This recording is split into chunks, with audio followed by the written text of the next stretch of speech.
2015च्या जवळपास 4 एप्रिलला माझी मिसेस गेली. 2 एप्रिलचा दिवस माझ्या आयुष्यामध्ये लाईफला टर्निंग पॉईंट देणारा ठरला.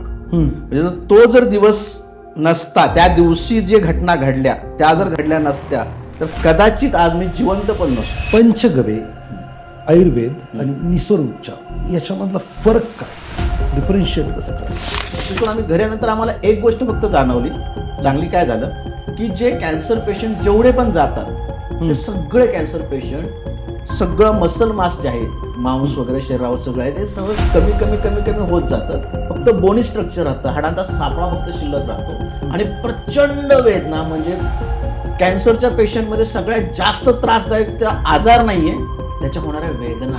तर आम्ही घरी गेलो, दुसऱ्या दिवशी सकाळी 7:30ला डोस द्यायचा म्हणून घरी गेलो आणि त्याच दिवशी रात्री 3:30 वाजता माझी मिसेस गेली. तुम्ही जसं म्हणलं की पंच महाभूत, पृथ्वी, जल, अग्नी, वायू, आकाश, तर अग्नीचं जास्त महत्त्व सांगितलं जातं. हे नक्की एक्झॅक्टली काय? कॅन्सरमध्ये सगळ्यात पहिली कॅन्सरची सुरुवात ही गाठीपासून होते. म्हणजे पहिली शरीरामध्ये गाठ बनते. नमस्कार मित्रांनो, विजेता कॉर्नर या पॉडकास्टमध्ये मी आकाश गोंदावले तुमचं पुन्हा एकदा मनापासून स्वागत करतो. विजेता कॉर्नर रिअल हिरो या पॉडकास्टमध्ये आज डॉक्टर दीपक तुपे सर आलेले आहेत, ज्यांनी पंचगव्य, निसर्ग उपचार आणि आयुर्वेदाच्या माध्यमातून खूप साऱ्या पेशंटला निरोगी आयुष्य दिलेलं आहे. त्याचबरोबर कॅन्सरसारख्या गंभीर आजारावरती सुद्धा त्यांनी खूप सारं रिसर्च करून पेशंटला खूप चांगलं जीवन जगायला प्रवृत्त केलं आहे किंवा जीवन मिळवून दिलं आहे असं म्हटलं तरी वावगं ठरणार नाही. सो खूप साऱ्या लोकांना खूप सारे आजार आहेत आणि आपण ॲलोपॅथीच्याद्वारे औषध गोळ्या घेतो आहे. तात्पुरत्या स्वरूपात तो आजार दाबण्याचा प्रयत्न करतो आहे. आपल्याकडं होमिओपॅथी आहे, त्याच्या माध्यमातून बरेचसे लोक ट्रीटमेंट घेतात. पण आपलं जे मूळ आयुर्वेद आहे किंवा पंचगव्यांची जी ताकद आहे, निसर्ग उपचाराची जी ताकद आहे, बघा एखादी बिल्डिंग खराब झाली, भिंत पडली, तर तिला जर रिपेअर करायचं असेल तर सिमेंट, वाळू आणि विटाचीच गरज पडते. तसं आपलं शरीर जर कुठं रोगी झालं आहे किंवा काही प्रॉब्लेम आला आहे तर निसर्गातूनच ते शरीर बनलं आहे, तर निसर्गाच्या माध्यमातूनच ते रिपेअर केलं पाहिजे. सो आज दीपक सर आपल्याला या विषयावरती खूप सारं मार्गदर्शन करणार आहेत. तुम्हाला कुठलाही आजार असेल, तुमच्या मित्रांना, नातेवाईकांना किंवा कॅन्सरसारख्या गंभीर आजाराने कोणी पीडित असेल तर अशा लोकांना हा व्हिडिओ नक्की पाठवा. तुम्हाला कोणताही असा गंभीर आजार होऊ नये याच्यासाठी सुद्धा आजचा हा जो पॉडकास्ट आहे खूप महत्त्वपूर्ण ठरणार आहे. तर शेवटपर्यंत या पॉडकास्टला पूर्ण बघा. तुमच्या दिनचर्येमध्ये काही बदल करून सुद्धा तुम्ही एक निरोगी आयुष्य जगू शकाल अशी मी अपेक्षा धरतो. सो स्वागत करूयात आपण दीपक तुपे सरांचं आजच्या पॉडकास्टमध्ये. दीपक सर, तुमचं मनापासून स्वागत. नमस्कार सर. नमस्ते. दीपक सर, मला आहे ना तुमची थोडीशी लाईफ जर्नी सांगा, त्याच्यानंतर आपण तुम्ही कसं आयुर्वेद किंवा या फील्डकडे वळलात त्याच्याबद्दल जाणून घेऊ. पहिलं सुरुवात, तुमचं शिक्षण काय किंवा तुम्ही सुरुवातीच्या काळात काय केलं, तुमची बॅकग्राऊंड काय इन शॉर्ट? तसं बालपण माझं सातारा जिल्ह्यामध्ये खटाव तालुक्यामध्ये एलमरोडी नावाचं छोटंसं गाव आहे. त्या गावामध्ये माझं 7वी पर्यंत शिक्षण झालं. अगदी जे जिल्हा परिषद शाळेतलं शिक्षण असतं की अगदी लहानपणीचा जो आनंद घेणं त्या काळातलं जे होतं ते सगळं चालू होतं. आणि बालपणात खेड्यापाड्यातले संस्कार जे असतात ते आपल्यावरती होत जातात. उपचारामध्ये खेड्यापाड्यामध्ये छोटे मोठे कुठेतरी वनौषधी, जडीबुटी एखादा घेत असतो, काहीतरी कामिणी झाले, गळ्यात माळ घालत असतो, हे सगळं लहानपणापासून बघत आलेलो असतो. 9वीला 1995 साली आम्ही मुंबईला आलो. माझे वडील आर्मी रिटायर्ड होते, नंतर सिडकोमध्ये जॉबला लागले आणि त्यांनी घर घेतलं आणि मग कुटुंब सर्व आमचं मुंबईला आलं. मग तेरणा विद्यालय, नेहरू, नवी मुंबई इथे माझी 10वी झाली. 11वी सायन्स माझं, 11वी-12वी सायन्स मॉडर्न कॉलेज, जे आत्ता कर्मवीर भाऊराव पाटील कॉलेज वाशी म्हटलं जातं, तिथे झालं. त्यानंतर मॅथमॅटिक्स हा विषय चांगला असल्यामुळे दुर्दैवाने काय झालं, 12वी सायन्सला असताना बायोलॉजी विषय चांगला येत असतानाही बायोमध्ये आपल्याला काही करायचं नाही म्हणून बायोलॉजी ड्रॉप केला, जॉग्राफी घेतला. जुलै महिन्यामध्ये जवळपास फॉर्म भरतात तेव्हा, आणि मॅथ्समध्येच करिअर करायचं आहे असं ते त्यावेळेच्या डोक्यात होतं. ओके. आणि मग BSc मॉडर्न कॉलेजला तिथे वाशीला नव्हतं, मग गुरु नानक खालसा कॉलेज माटुंग्याला तिथे BScला ॲडमिशन घेतलं. त्या दरम्यान माझं तिथे NCC पण झालं. आणि BSc झाल्यानंतर माझे शाळेतले शिक्षक जे गणितासाठी मला खूप हुशार मानायचे ते भेटले आणि म्हणाले पुढे काय करणार आहेस. म्हटलं आता अजून तर काही ठरवलं नाही. मग ते म्हणाले गणित विषय तुझा चांगला आहे. म्हणजे सुदैवाने 1997च्या बॅचमध्ये महाराष्ट्रामध्ये 75 पैकी 74 मार्क्सचा बोर्डात पहिला विद्यार्थी होता बीजगणितामध्ये आणि मला 73 मार्क्स होते. अरे वा.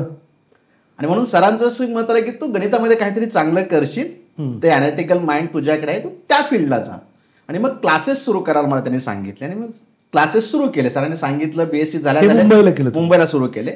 आणि 2002 पासून ते 2000 जवळपास 8 पर्यंत नेरूळ, जुईनगर आणि कामोठे या 3 ठिकाणी त्रिमूर्ती क्लासेस नावाने माझे क्लासेस चालू होते. 350 विद्यार्थ्यांनी 22 स्टाफ माझ्या हाताखाली तेव्हा कामाला होता. अरे वा. आणि तेव्हा माझं BEd झालेलं नव्हतं. मग आमचे तेच सर भेटले, म्हणाले गव्हर्नमेंटचं काही खरं नाहीये, आज ना उद्या क्लासेस होती, काहीही गदा येऊ शकते, तू BEd करून घे. मग गव्हर्नमेंट कॉलेज ऑफ एज्युकेशन पनवेलला आहे मुंबईला, जिथे BEd झालं माझं. आणि BEdला असताना आम्हाला सोनवणे सर म्हणून नाशिकचे आहेत, ते प्राचार्य होते. त्यांनी एक दिवस मला ऑफिसमध्ये बोलवून घेतलं आणि म्हणाले दीपक, सहज म्हणजे रेग्युलर जी मुलं हॉस्टेलला राहून BEd करतात त्यांना BEd करणं जड जातं आणि मी तुझी माहिती घेतली, तू 3 क्लासेस सांभाळून BEd करतोयस, तुझ्यामध्ये मला काहीतरी एक वेगळं स्पार्क दिसतोय, तू क्लासेसमध्ये अडकू नको. म्हटलं मग काय करायला हवं सर. बर. म्हणाले एखादं गुरुकुल पद्धतीची शाळा सुरू कर. बर. मग ते संस्था रजिस्ट्रेशन काय असतं, ट्रस्ट कशी बनते, जी बॉडी काय असते, इथेपासून सगळे आपल्या शून्यातून पुन्हा सुरुवात. रजिस्ट्रेशन केलं. वडूजला, सातारा जिल्ह्यामध्ये वडूज या ठिकाणी 5 एकर जमीन खरेदी केली आणि निवासी पद्धतीचं गुरुकुल सुरू केलं. बर. आणि मामाचा मुलगा माझा होता, त्याला मी तिथलं मॅनेजमेंट द्यायचं आणि आपण एक स्टेबल होईपर्यंत फायनान्शियली आपण मुंबईवरून बॅकअप द्यायचं आणि एकदा सेटल झालं. त्यावेळेला किती क्लासेसचा बिझनेस किती होता तुमचा? 350 विद्यार्थ्यांनी 22 स्टाफ माझ्या हाताखाली तेव्हा कामाला होता. 25 लाखाच्या वरती टर्नओव्हर तेव्हा होता. 2008च्या जवळपास 25 लाखाच्या वरती टर्नओव्हर होता तेव्हा. तुम्ही शाळा करण्याचा निर्णय घेतला आणि शाळा सुरू केली 2009च्या दरम्यान. आणि ज्या वर्षी शाळा सुरू केली त्या वर्षी मराठी शाळांच्या मान्यतेला स्टे आला. बर. आणि 5 वर्ष विना मान्यतेची शाळा, ह्या शाळेत मुलं दाखव, त्या शाळेत मुलं दाखव, असं त्याचे सरकारी पळवाटा असतात, त्याच्यातून ते झालं. आणि दुर्दैवाने 2012 साली माझ्या वडिलांना कॅन्सर डिटेक्ट झाला. बर. मग वडिलांना कॅन्सर डिटेक्ट झालं. दाढ जी असते ती रात्री 1च्या दरम्यानची दाढ हाताने निघाली. बर. आणि रक्तप्रवाह एवढा सुरू झाला की पूर्ण शर्ट रक्ताने भिजला. म्हणजे एक सामान्य कुटुंब असतं आम्ही त्यावेळेस होतो, आम्हाला काहीच मेडिकल नॉलेज किंवा हे सगळं काही माहित नसतं आपल्याला. आणि मग दुसऱ्या दिवशी आम्ही गावातल्या एका डेंटिस्टकडे त्यांना घेऊन गेलो. तर डेंटिस्टने तपासलं आणि मला बाजूला घेताना सांगितलं जेवढ्या लवकर त्यांना मुंबईला घेऊन जाता येईल तिथे घेऊन जा. म्हटलं मुंबईला कुठे तुमचं जवळचं हॉस्पिटल वगैरे एखादं. तर म्हटलं तुम्ही सजेस्ट करा कोणत्या हॉस्पिटलला न्यायला हवं. तर मग त्यांनी सांगितलं माझे एक मित्र कळंबोलीला MGM हॉस्पिटल आहे, तिथे ऑन्को सर्जन आहेत, कॅन्सरचे सर्जन आहेत, तुम्ही तिथे जावा, मी त्यांना सांगून ठेवतो. आपण नेहमी रेफरन्सने द्यायचा प्रयत्न करतो. मग लगेच दुसऱ्या दिवशी वडिलांना घेतला, आम्ही तिथे गेलो. तिथे गेल्यानंतर त्याने सांगितलं की तो जसं रेग्युलर मांसाचा तुकडा काढला, टेस्ट केली. टेस्ट केल्यानंतर मग बायोप्सीचा रिपोर्ट आला आणि रिपोर्टमध्ये स्क्युमस सेल कार्सिनोमा असा रिपोर्ट आला. आता तेव्हा तर आपल्याला काय माहित नसतं, आपण एक शिक्षक असतो आणि आपल्याला काहीच माहित नव्हतं तेव्हा. म्हणजे डॉक्टर सांगतील त्या फ्लोने आपण ट्रीटमेंट करत गेलो. 2 महिने फक्त शुगर नॉर्मल होण्यासाठी त्याने हॉस्पिटलाइज करून ठेवलं होतं. कम्प्लीट 2 महिने. आणि आहारामध्ये काय तर फक्त उकळलेली भाजी, त्यात मीठ टाकायचं नाही, काय नाही, मेथी पालक जी पालेभाजी असतील त्या उकळायच्या, तेवढंच त्यांना आहार म्हणून द्यायचं. कारण काही केलं तर शुगर कंट्रोल येत नाही असं त्यांचं म्हणणं होतं. म्हणजे खूप मोठ्या प्रमाणात इन्शुलिन दिलं तरी शुगर नॉर्मल रेंजला येत नाही आणि तोपर्यंत सर्जरी होऊ शकत नाही. सांगते तसं केलं. सरासरी जूनच्या जवळपास सर्जरी झाली. त्यानंतर मग रेडिएशन किमो रेग्युलर प्लॅनप्रमाणे त्यांनी सजेस्ट केलं रेडिएशन किमो घ्यावे लागतील. मग कराडला कृष्ण हॉस्पिटल आम्हाला जवळ होतं. मग तिथे माझा लहान भाऊ आणि आई आणि बाबा खोली घेऊन तिघं कराडला राहिले. जवळपास 1.5 महिन्याचं ते शेड्यूल होतं. पूर्ण सायकल झाले किमोचे, रेडिएशनचे. आणि म्हणजे माझे वडील नेहमी असे म्हणायचे की आरोग्य, स्वतःचं शरीर कसं सांभाळायचंय बापाकडे बघून शिका. 15 वर्ष आर्मीची सर्व्हिस, त्यात शांती सेनेमध्ये श्रीलंकेला गेले होते तेव्हा 2 देशांचा पगार घेतला, आणि आता 15 वर्ष सिडकोची सर्व्हिस. तुमचं जेवढं वय नाही एवढी माझी गव्हर्नमेंटची सर्व्हिस झाली. बरोबर. आणि एवढ्या दिवसामध्ये मी एकही दिवस हॉस्पिटलाइज नाहीये. ग्रेट. हा, एवढं चांगलं शरीर मी सांभाळलंय म्हटले. लहानपणी म्हणजे त्यांच्या लहानपणी म्हणजे 2 बैल जुंपून बैलगाडी घेऊन तलावावरची कामं 17 वर्षी केली. 18 वर्ष 3 महिने वय असताना आर्मीमध्ये भरती झाले होते. बर. आणि तेव्हापासून कष्ट करत आलोय म्हणायचे. मग आम्हाला हा प्रश्न पडायला लागला की जर एवढं चांगलं शरीर सांभाळलंय म्हणतात आप्पा, मी म्हणायचो, तर मग कॅन्सर सारखा आजार ह्यांना अचानक कसा काय होऊ शकतो. म्हणजे आपण अचानक हा शब्द वापरतो. अचानक म्हणजे काय, जेव्हा आपल्याला समजतं तेव्हा तो एकदम स्ट्राईक झालेला असतो आपल्यावरती. त्याच्या अगोदर आपल्याला माहित नसतं की शरीर कुठे चाललंय. एक्झॅक्टली. आणि मग हे झाल्यानंतर आम्ही शोधायला सुरुवात केली मी की काय नेमकं आज एवढ्या मोठ्या प्रमाणात कॅन्सरचं जे स्तोम वाढत आहे नेमकं कारण काय आहे. मग राजीव दीक्षित नावाची एक व्यक्ती, संपूर्ण देश त्यांना राजीव म्हणून ओळखतो, त्यांना ऐकलं. दुर्दैवानं 2010 सालीच त्यांचा दुर्दैवी मृत्यू झालेला होता. मग त्यांच्या सीडीज तेव्हा अवेलेबल होत्या. मग त्या सीडीज कंटिन्यू आम्ही ऐकत राहायचो. मग ते देश काय होता सगळ्या गोष्टी त्यांच्या सांगितल्या. सगळं ऐकल्यानंतर लक्षात आलं की अरे आहार बिघडलाय. मूळ कारण आहार आहे, शेती आहे, गायी नाही आपल्या घरामध्ये, ही मूळ कारण आहेत. आपण वरच्यावर मुलामध्ये याचं काम करतोय, हे नाही होणार. आणि मग त्याच्यानंतर पुन्हा दुसरा स्ट्राईक आम्हाला बसला. माझी मिसेस म्हणजे पहिली पत्नी 2015 साली ती टीबी मध्ये गेली. बर. लोकांच्या दृष्टीने ट्युबरक्युलोसिस होता. पण वडिलांत असं झाल्यामुळे आम्ही थोडंसं कॉशियस झालो होतो की नेमकं मेडिकल सायन्स मध्ये काय चालेल, काय करतात. जिथे डॉक्टरकडे घेऊन जाईल तो डॉक्टर सांगायचा MDR वरती केस गेलेली आहे, मल्टिपल ड्रग रेजिस्टन्स. म्हणजे बॉडी मॉडर्न ड्रगला, ॲलोपॅथिक इंजेक्शन औषध म्हणतो त्यांना सपोर्ट नाही करत आहे, रेजिस्ट करते, विरोध करते, स्वीकारत नाहीये. तर म्हटलं पुढे ट्रीटमेंट काय, तर ते म्हणायचे नाही 9 महिन्याचे इंजेक्शन घ्यायचे. एक सामान्य माणूस मला प्रश्न पडायचा, जर बॉडी ड्रगला रेजिस्ट करते तर इंजेक्शन देऊन काय होणार आहे. बरं. अगोदरच CAT 1ची ट्रीटमेंट म्हणजे सरकारी दवाखान्यात ज्या टीबीसाठी जे प्रोटोकॉल असतो तो पूर्ण फॉलो करत असताना जे प्रॉब्लेम्स आले होते की गोळी समोर बघितली तरी उलटी व्हायची. बरं. गोळी आज जातच नाहीये. प्रॉब्लेम हा होता की तिचं वय होतं फक्त 32 किलो. आणि त्यांच्या प्रोटोकॉलनुसार 32 पेक्षा जास्त वजन असेल तर 500 mg ची गोळी दिली जायची, आणि 32 पेक्षा कमी वजन असेल तर 1 mg ची गोळी दिली जायची. मग मी त्या MD डॉक्टर्सना सातारा सिव्हिलमध्ये जाऊन रिक्वेस्ट केली की तुम्ही अप्पर कॅटेगरीमध्ये पेशंटला कन्सिडर करा, 32+ एज कन्सिडर करा, आणि 500 mg जर देत असेल अल्टरनेटिव्ह तर कुठेतरी टॉलरेट होईल. नाही म्हणाले, हे सेंट्रल गव्हर्नमेंटचा प्रोटोकॉल असतो तो आम्हाला मोडता येत नाही. आपण म्हटलं पेशंटला गोळी घेतली समोर आली तरी उलटी होते, खाल्ल्यानंतर तर लांबच, इथे काय करायचं. तर डॉक्टरांनी सल्ला काय द्यावा, केळी घ्या म्हणाले. केळी, एवढा केळीचा तुकडा घ्या, त्यात गोळे घाला आणि डायरेक्ट गिळायला सांगा. मी रिटर्न निघालो साताऱ्यावरून, केळी घेतली, मिसेसला दिली आणि म्हटलं हे केळीचं ही गोळी घे, केळीमध्ये घाल. डॉक्टर सांगितलं तसं कर, डॉक्टर सांगतील ते ऐकणं हे आपलं पहिलं कर्तव्य असतं. तिने घेतलं, खायचा प्रयत्न केला आणि हसायला लागले. म्हटलं हसते का, म्हणजे एक काम करा, एवढाच तुकडा तुम्ही घ्या, त्यात गोळी टाकू नका आणि तुम्ही न चावता गिळून दाखवा आम्हाला. बरोबर. म्हटलं असं करा तरी. म्हटलं मग माझ्या लक्षात ट्यूब पेटली की अरे न चावता आपण गिळूच शकत नाही. राईट. शरीर आपण समजूनच घेत नाही आहोत. शरीर चावल्याशिवाय गिळणार नाहीये, आणि चावलं की त्या गोळीचा स्मेल असेल किंवा त्याची उग्रता आहे तोंडात येणार आहे, पुन्हा उलटी होणार आहे. बरोबर. मग अशा कंडिशनमध्ये म्हणजे पेशंटला अगोदर काही प्रमाणात औषध दिली होती. मग आम्हीच म्हटलं की ठीक आहे, मग पुन्हा दुसऱ्या डॉक्टरला भेटलो. वाशीला आम्ही ट्रीटमेंट चालू केली. त्या डॉक्टरने सांगितल्यानंतर त्यांचा प्रोटोकॉल पूर्ण फॉलो केला. तरीही 2015 मध्ये म्हणजे त्याच्या अगोदरचा 2015च्या जवळपास 4 एप्रिलला माझी मिसेस गेली. 2 एप्रिलचा दिवस माझ्या आयुष्यामध्ये लाईफला टर्निंग पॉईंट देणारा ठरला. म्हणजे तो जर दिवस नसता, त्या दिवशी जे घटना घडल्या त्या जर घडल्या नसत्या तर कदाचित आज मी जिवंत पण नसतो. अरे बापरे, काय घडलं असं? झालं होतं असं की त्या दरम्यान वडिलांचं झालं तर मी पंचगव्यचा कोर्स करायला चेन्नईला गेलो. चेन्नईमध्ये जाऊन पंचगव्यचा कोर्स केला. विषय हा होता की आत्ता आपल्याकडे बायोलॉजी आपण ड्रॉप केली होती 12वीला, BMS करायचं तर आपल्याला ऍडमिशन कोण देणार नाहीये, करायचं काय. मग तेव्हा पंचगव्य हा विषय राजूभाईंच्याकडून समजला होता. नवीनच पंचगव्याची चळवळ तेव्हा उभी होत होती की देशी गायचे जे 5 गव्य आहेत, दूध, दही, तूप, गोमूत्र, शेण, हे मुख्य औषधी आणि त्याच्यावर काय निसर्गात आढळणाऱ्या वनौषधीचं कॉम्बिनेशन करून औषध म्हणून काय गोष्टी.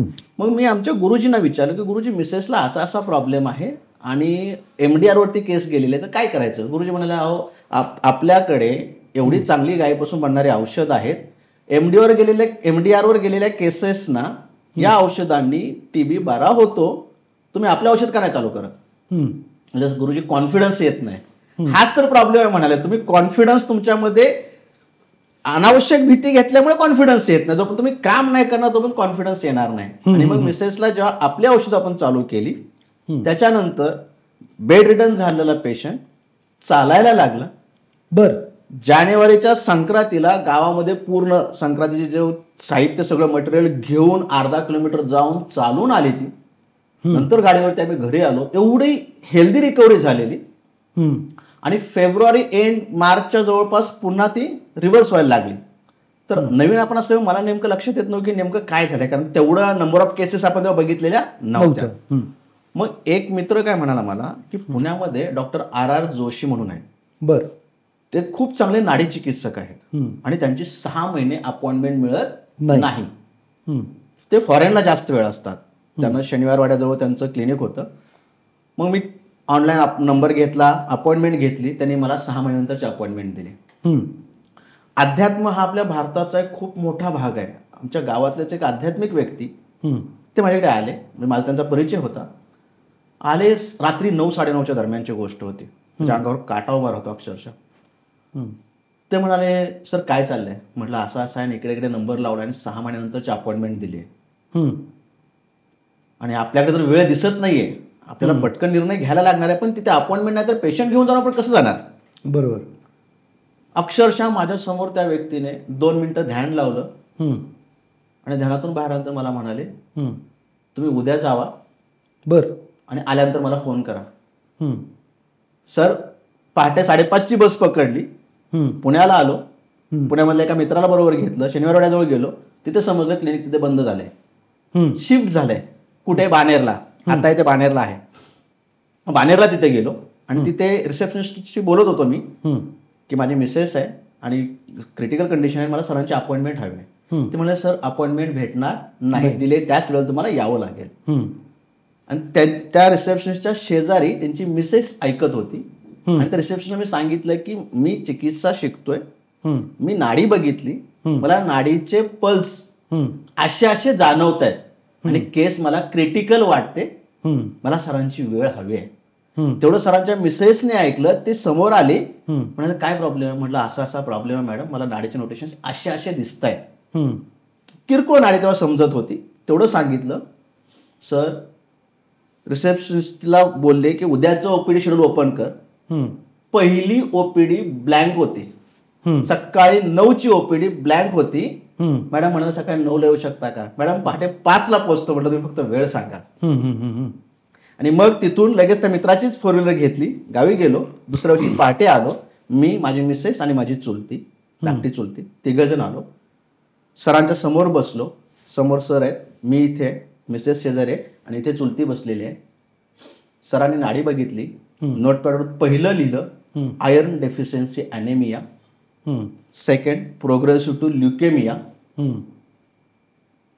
मी एकदम शॉक.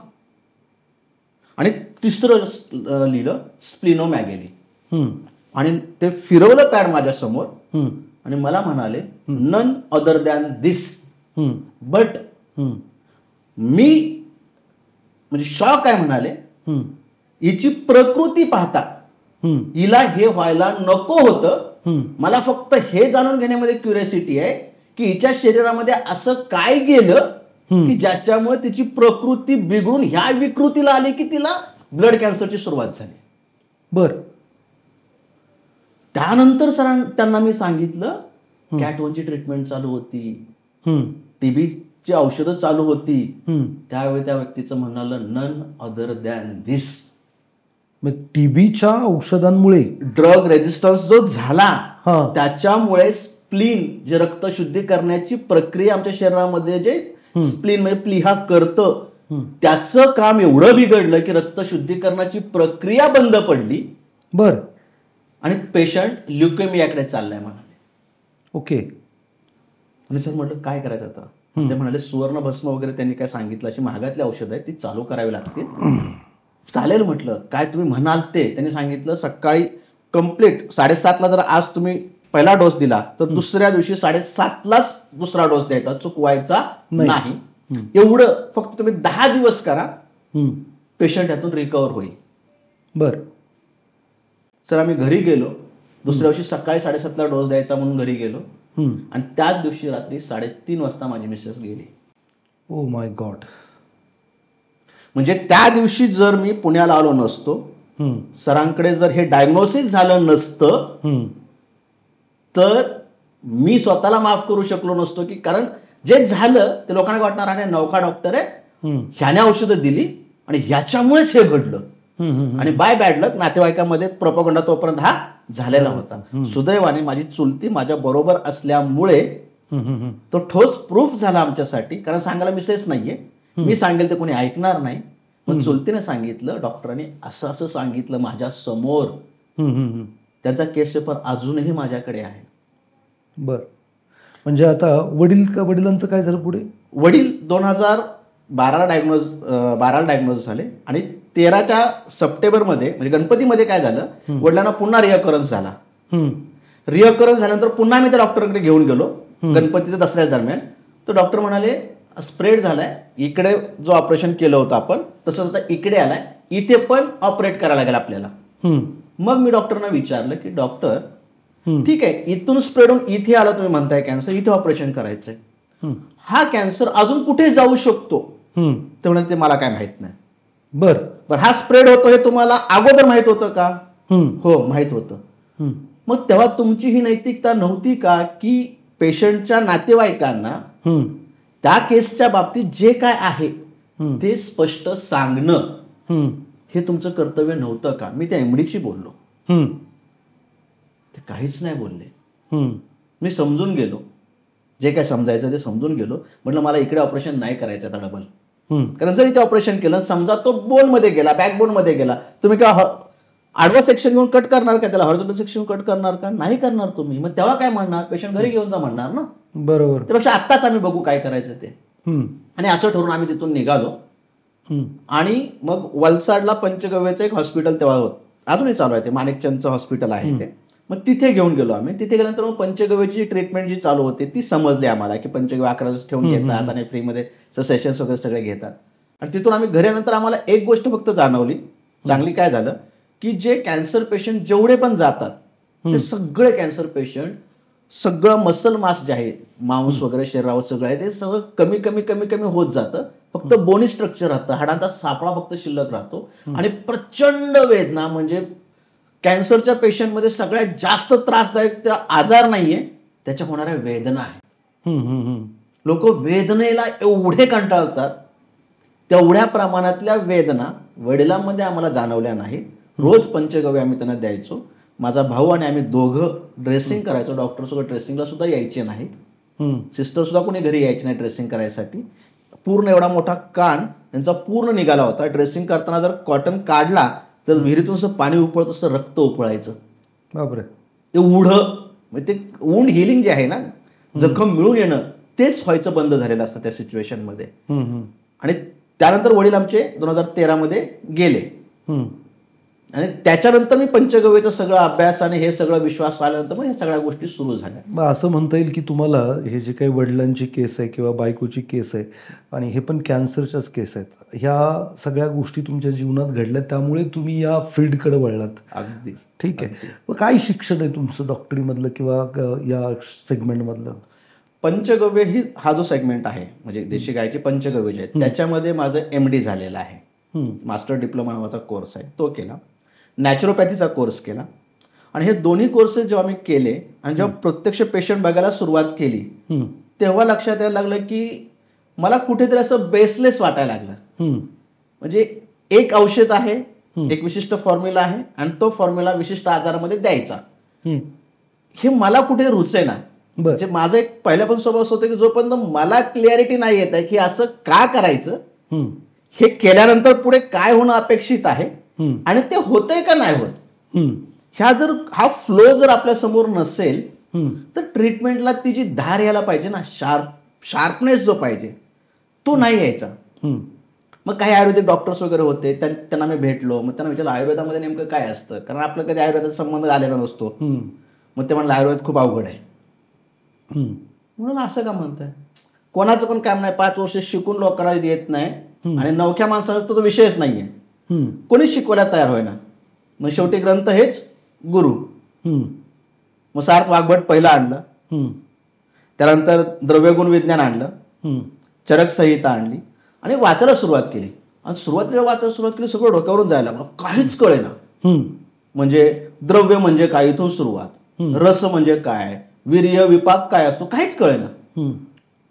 पण कळेना म्हणून पिछा सोडून चालणार नाही. सतत वाचत वाचत वाचत गेलं की हळूहळू हळूहळू ते उलगडायला लागलं आणि आयुर्वेदाचा बेस लक्षात यायला लागला. कुठल्याही क्षेत्रात तुम्ही गेला तुम्हाला बेस पाहिजे. आयुर्वेदाचा बेस मी समजला. बेसमध्ये काय आहे, 3 दोष सांगितले जातात, वात पित्त कफ. हे सांगायला फक्त 3 दोष आहेत. प्रत्यक्षात वात नावाची कुठलीच गोष्ट तुम्ही असे दाखवू शकत नाही की हा वात आहे, हा कफ आहे, हा पित्त आहे, दाखवू शकत नाही. मग नेमकं ट्रीटमेंट कशी केली जाते, तर सगळं त्याचा सार जो आहे ना तो गुणविज्ञानामध्ये आहे.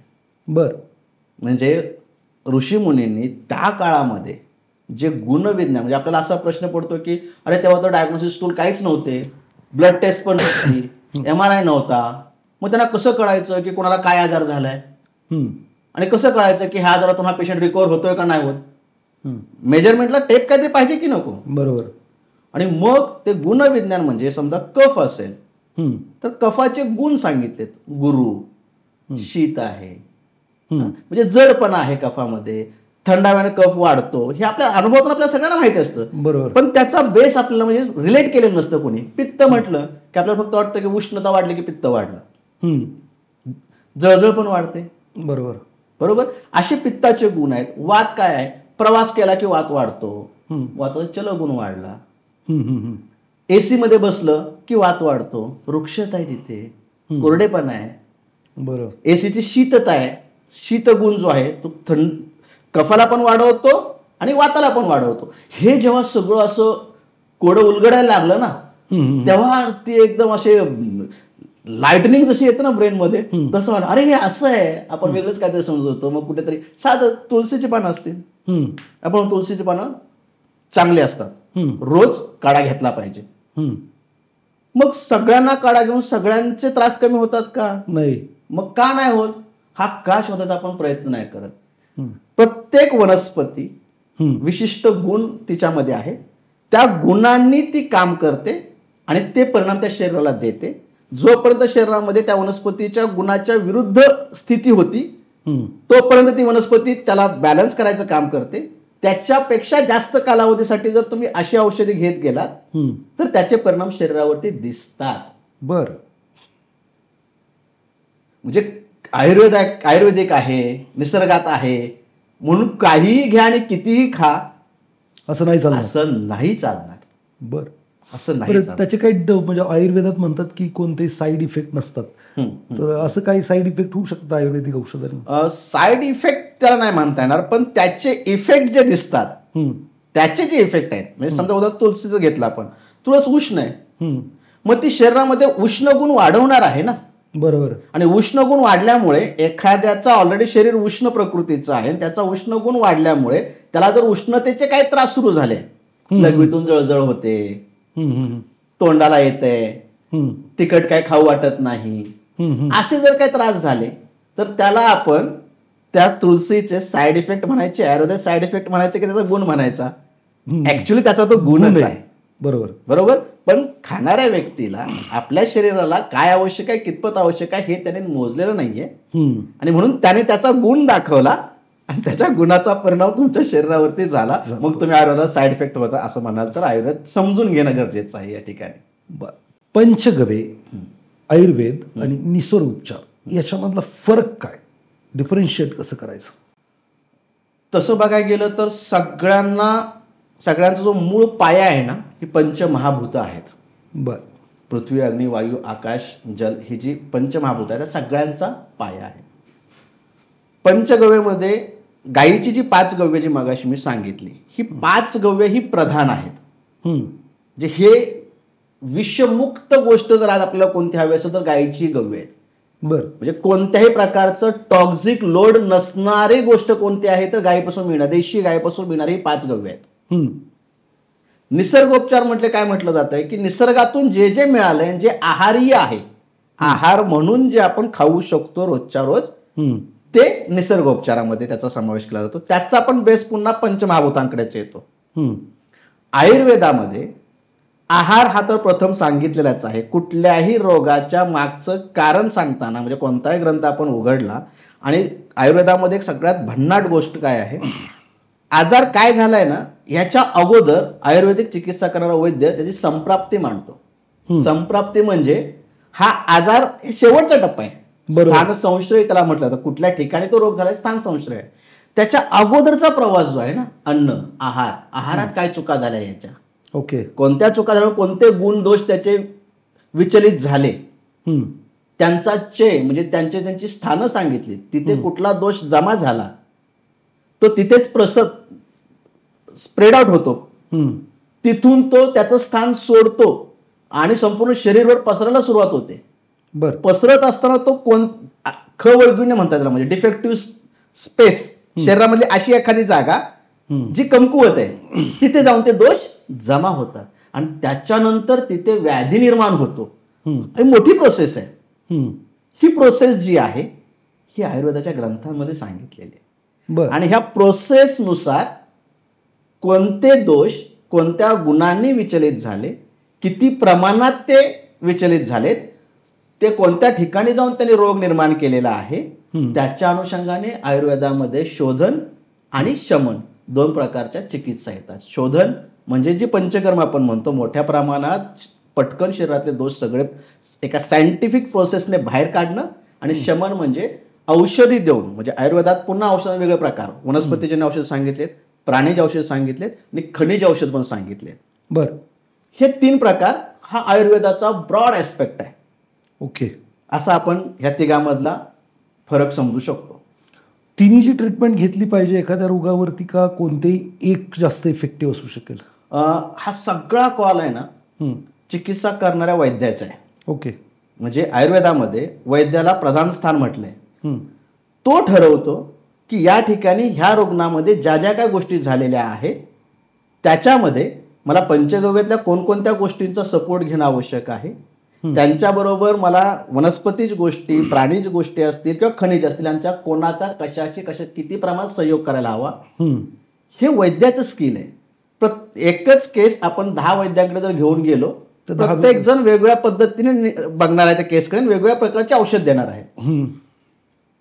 त्यामुळे स्पेसिफिकली ह्यापैकी कोणता सेगमेंट हा कॉल त्या वैद्याचा किंवा डॉक्टरचा किंवा चिकित्सकांचा असणार आहे. ओके, तुम्ही जसं म्हणलं की पंचमहाभूत, पृथ्वी, जल, अग्नी, वायू, आकाश, तर अग्नीचं जास्त महत्त्व सांगितलं जातं, हे नक्की एक्झॅक्टली काय आहे? आयुर्वेदामध्ये ना एक श्लोक आहे, शांतौ अग्नी म्रियते. म्हणजे आज मॉडर्न सायन्समध्ये आपण ट्रीटमेंट रोगांची करतोय, रिपोर्ट नॉर्मल करण्यासाठी आपण ट्रीटमेंट करतोय. आयुर्वेदामध्ये कुठेही एखाद्या आजाराला हा उपचार असं ग्रंथकारांनी सांगितलेलं नाही. पहिलं ते काय म्हणतात, शेवटपर्यंत तुम्हाला चिकित्सा करत असताना शेवटपर्यंत रुग्ण जोपर्यंत तुमच्या बरोबर आहे, पहिलं प्रधान कर्तव्य तुम्हाला करायचं आहे त्याचा अग्नी स्टेबल ठेवायचा आहे.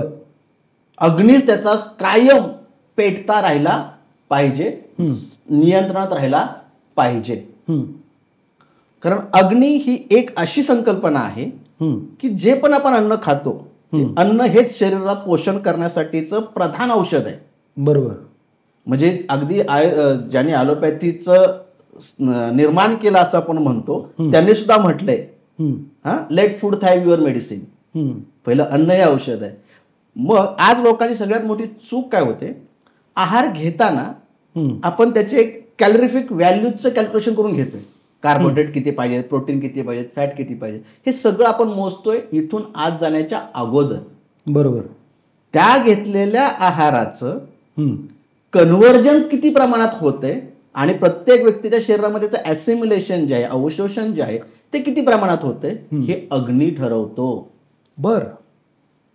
तो प्रत्येकाचा जठराग्नी जो आहे, पहिला प्रधान अग्नी जठराग्नी आहे, तो ठरवतो. आणि जर अग्नी मंद असेल तर तुम्ही कितीही चांगलं अन्न खाल्लं तर त्याचं कन्व्हर्जन जे व्हायला पाहिजे, त्याला विपाक म्हटलं जातं आयुर्वेदाच्या भाषेमध्ये, ते विपाक होत नाही आणि तोच सडतं.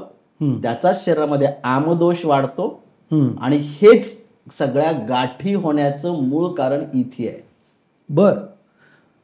मग हा अग्नी बॅलन्स कसा ठेवायचा किंवा तो प्रज्वलित कसा ठेवायचा, काय करायला लागेल त्यासाठी? अतिशय चांगला प्रश्न आहे सर.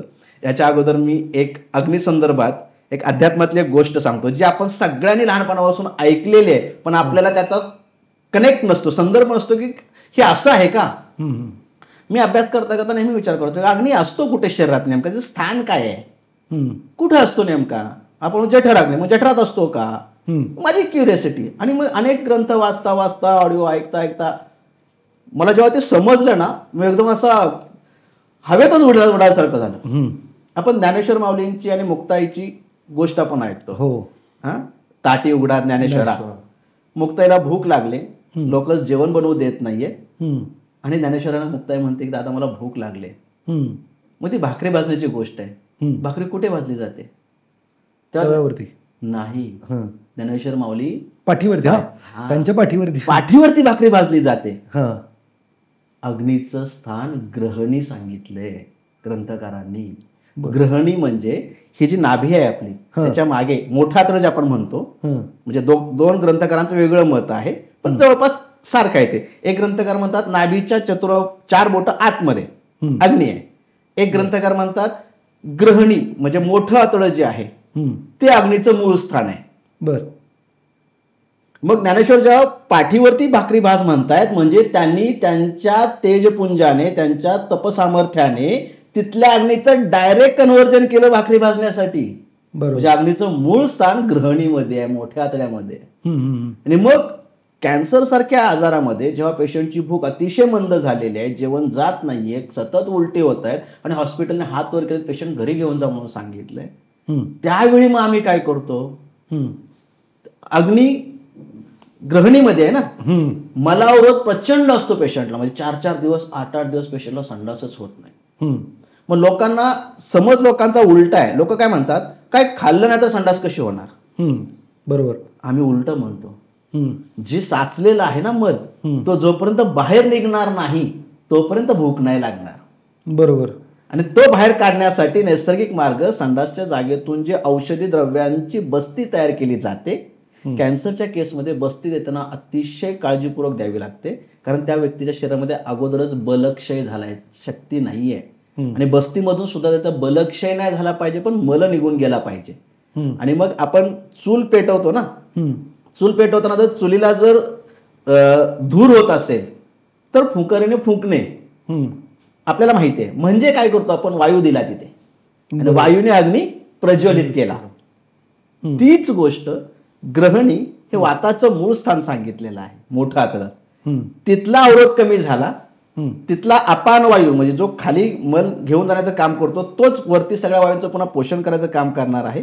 तो प्रज्वलित झाला की तो अग्नीला प्रज्वलित करतो आणि मग पेशंटला भूक लागायला लागते, पचायला सुरुवात होते. पण इथे अतिशय काळजीपूर्वक आहार नियंत्रण महत्वाचं असतं. म्हणजे काही खाल्लं त्या ठिकाणी, जे अग्नीच्या परिमाणापेक्षा जास्त घेतलं तर पुन्हा अग्नी मंद होतो. म्हणून इथे अल्पशा प्रमाणात प्रज्वलित झालेला जो अग्नी आहे त्याला अतिशय लघु म्हणजे पचायला अतिशय हलका आहार, जसं की मुगाची पेज, फक्त मूग शिजवलं तर राहिलेलं वरचं पाणी, त्यानंतर भाताची पेज, असे जे काही जुने अडाणी लोक ज्यांना आपण म्हणत होतो ते हे आहार्य गोष्टी ज्या करत होते, त्या गोष्टी करत गेले की अग्नी हळूहळू वाढत जातो. ज्या रुग्णामध्ये अग्नी वाढतोय त्याचं आयुष्य अजून शिल्लक आहे.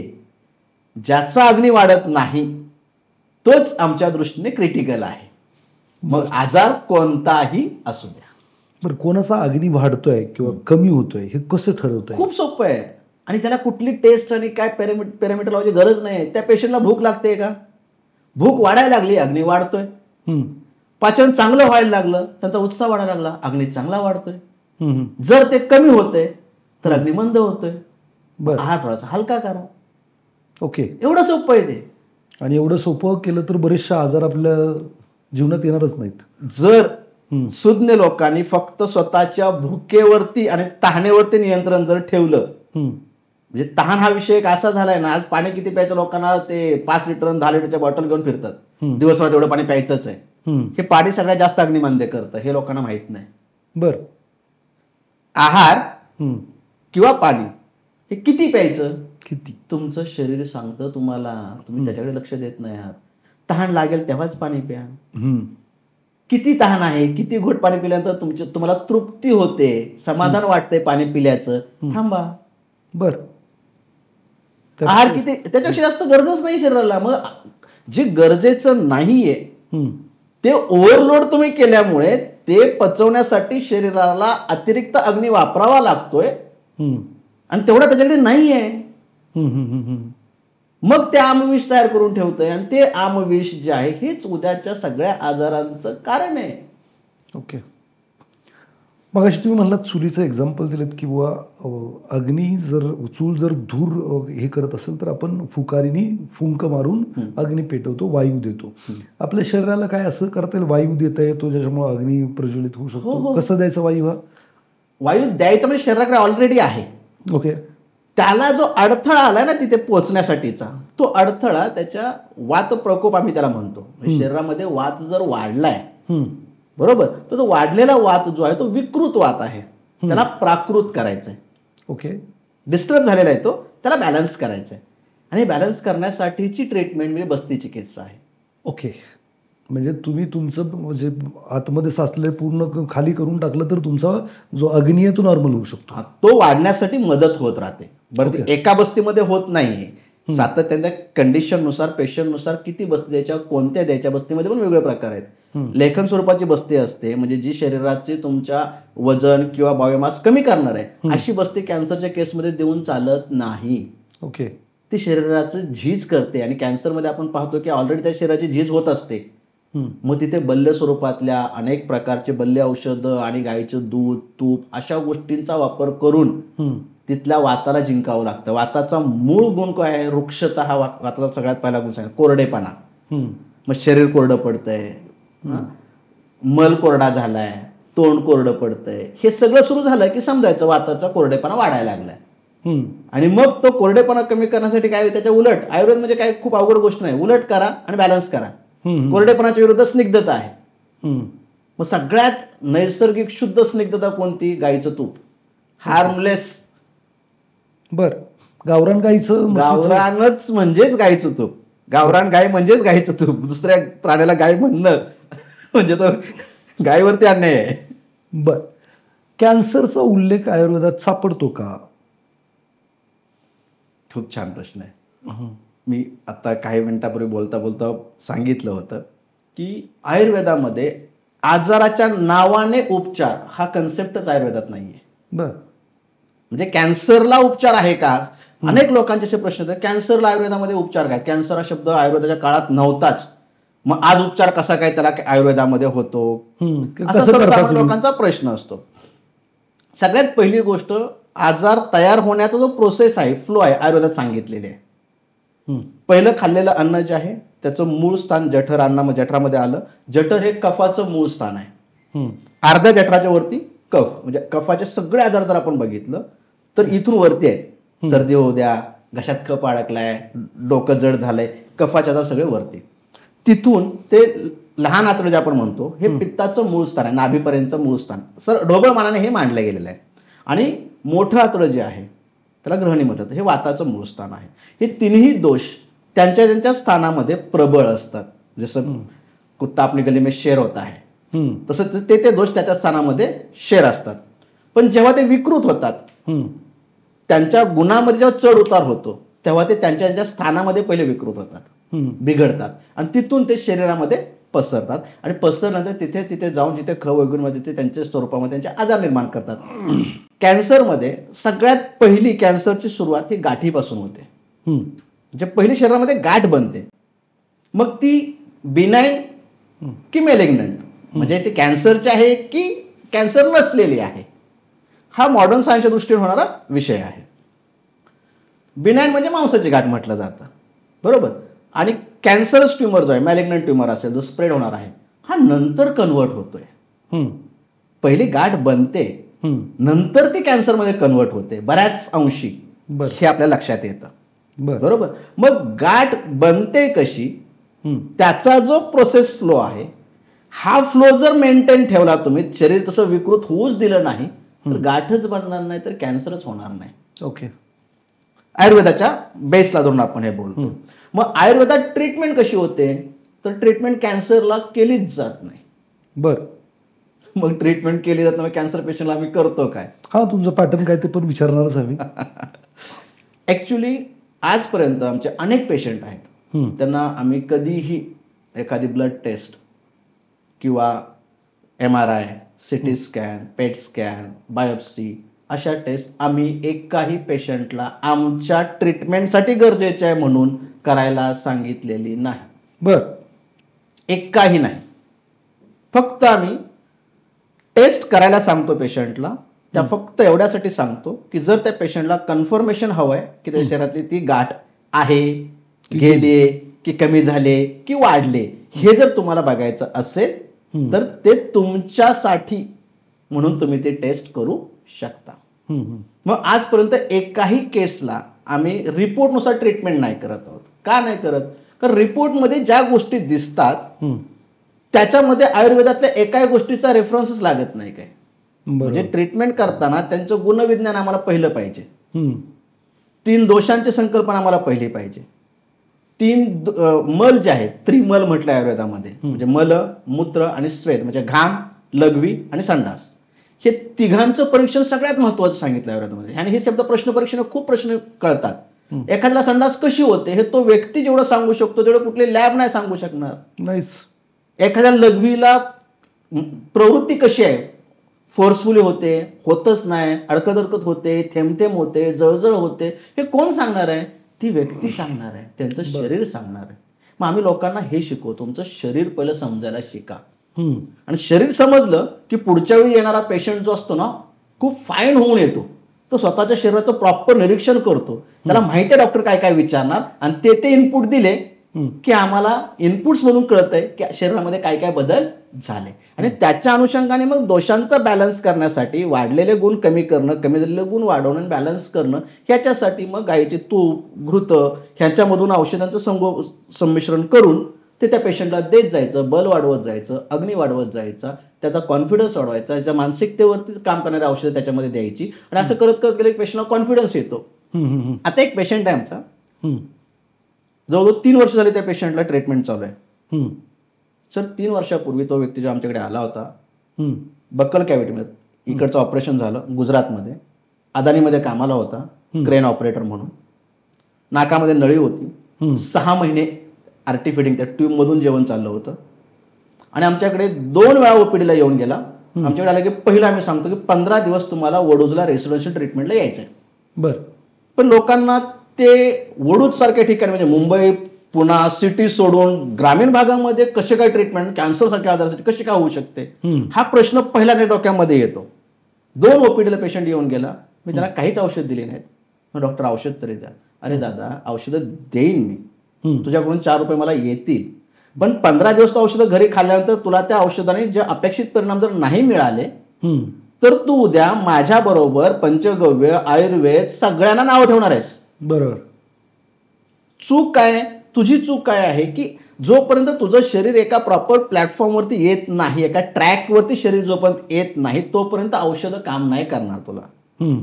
आमच्याकडे जेव्हा तू ऍडमिट होणार आहेस तेव्हा पंचकर्म असेल, स्नेहस्वेदन असेल, बस्ती असेल, नस्य असेल, शिरोधारा असेल, सगळी पंचकर्म, आणि तुझं अग्नीचं रोजच्या रोज मापन होणार आहे. त्याच्यानुसार औषध आणि आहार हे जे होणार आहे तेव्हा 15 दिवसांतर तुझं शरीर बऱ्यापैकी एका ट्रॅकवरती येणार आहे. आणि ते आल्याशिवाय घरी औषध देऊन उपयोग होणार नाही. एकदा ते ट्रॅकवरती आले, औषध दिलं तर परिणाम करतील, खूप चांगला परिणाम होतो, खूप चांगला. तर तो पेशंट सर आत्ता त्याने गुजरातची नोकरी सोडली, हम्म. मुंबईला शिळफाट्याला घर घेतलं हम्म. आणि शिळफाट्याला राहतो.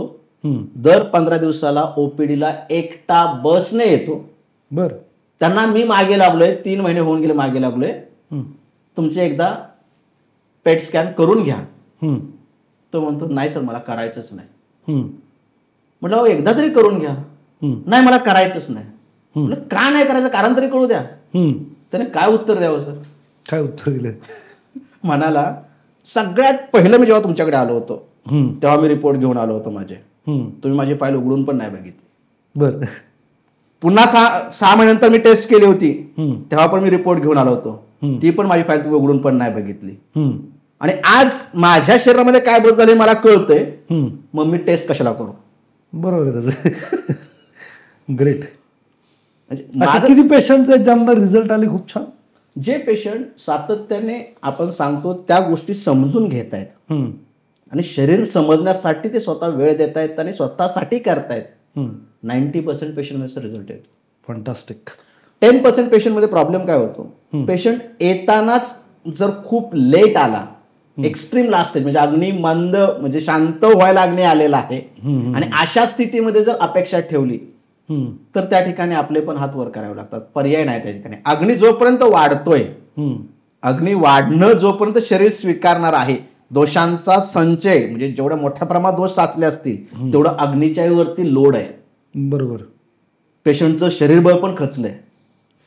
कॅन्सरमध्ये सगळ्यात महत्वाच्या ना 2 गोष्टी आम्हाला लक्षात आल्या. हम्म. जनरली आपण बघतो कॅन्सर कॅन्सर कॅन्सर, आणि मग मला हे प्रश्न पडतो की आयुर्वेदाचे अनेक लोक आहेत कॅन्सरसाठी ट्रीटमेंट करायला का मागत नाहीत, हम्म. हाही मला बऱ्याच प्रश्न पडायचा. तर आयुर्वेदाचे 2 मार्ग सांगितले ट्रीटमेंटचे. म्हणजे शरीरामध्ये होतं काय, एक तर संतर्पण होतं आणि दुसरं अपतर्पण होतं. हम्म. म्हणजे शरीरामध्ये एकतर दोष खूप वाढलेले असतात किंवा जे वातपित्त कफ आहेत हे दोष खूप वाढलेत किंवा ते खूप क्षीण झालेत, म्हणजे खूप वीक झालेत. एवढं वीक झालं की त्यांना पण सावरणं अवघड होतंय. कॅन्सरमध्ये या दोन्ही गोष्टी होतात. बर.